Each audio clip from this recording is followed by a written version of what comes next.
ஒரு மனிதன் புத்திசாலியா உண்மையில் இல்லையா அவர் பேசுகிற வார்த்தைகளால் இல்லை, அவர் பொதுவில் எப்படி நடக்கிறார்னு பார்த்தாலே தெரியும்.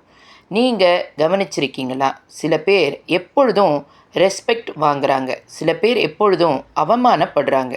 அதுக்கு காரணம் என்ன தெரியுமா? இன்று நாம் பார்க்க போகிறோம். புத்திசாலிகள் பொதுவில் ஒருபோதும் செய்யாத 5 விஷயங்கள். 1.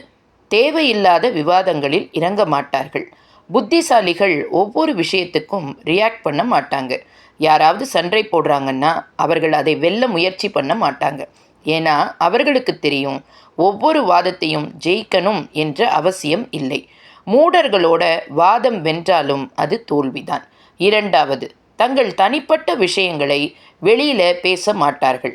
புத்திசாலிகள் தங்களோட பிரச்சனைகள், குடும்ப விஷயங்கள் அல்லது ரகசியங்களை பொதுவில் பகர மாட்டாங்க.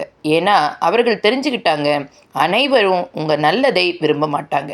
சிலர் கேட்பது உதவிக்காக இல்லை, அதை பயன்படுத்தி கொள்ளத்தான். 3. யாரையும் பொதுவில் அவமானப்படுத்த மாட்டார்கள். ஒரு உண்மையான புத்திசாலி யாரையும் கீழே இழக்க மாட்டார். அவர் எப்பொழுதும் நினைப்பது, நான் பேசுகிற வார்த்தை இன்னொருவரை காயப்படுத்துமா? அவமானப்படுத்துவது ஒரு பலவீனம். அதை தவிர்ப்பதுதான் வலிமை. 4. காரியம், தங்களை நிரூபிக்க முயற்சி செய்யவே மாட்டார்கள்.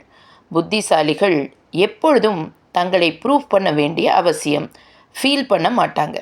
அவர்கள் தெரிஞ்சது ஒன்றுதான், உண்மையான மதிப்பு. காலம் வந்தால் தானாக வரும். கூச்சலிட்டு சொல்ல வேண்டிய வெற்றி உண்மையான வெற்றி இல்லை. 5. எல்லோரையும் குஷிப்படுத்த முயற்சி செய்ய மாட்டார்கள். புத்திசாலிகள் எல்லோருக்கும் பிடிக்கணும் என்று முயற்சி பண்ண மாட்டாங்க. ஏன்னா அவர்களுக்கு நன்றாக தெரியும், எல்லோரையும் குஷிப்படுத்த முடியாது, அது தேவையும் இல்லை. அவர்கள் கவனம் சில உண்மையான உறவுகள் மேல் மட்டும் இருக்கும். புத்திசாலி ஆவதுன்னா அதிகம் பேசுறதில்ல, சரியான நேரத்தில் மௌனம் காக்கிறது. அதிகம் காட்டுறதில்ல, சரியான விஷயத்தை மறைக்க தெரிஞ்சிருப்பது. இந்த 5 விஷயங்களையும் தவிர்க்க ஆரம்பிச்சிங்கன்னா உங்கள் வாழ்க்கையே மாற ஆரம்பிச்சிடும். நீங்கள் என்ன நினைக்கிறீங்க? இந்த 5 விஷயங்களில் நீங்கள்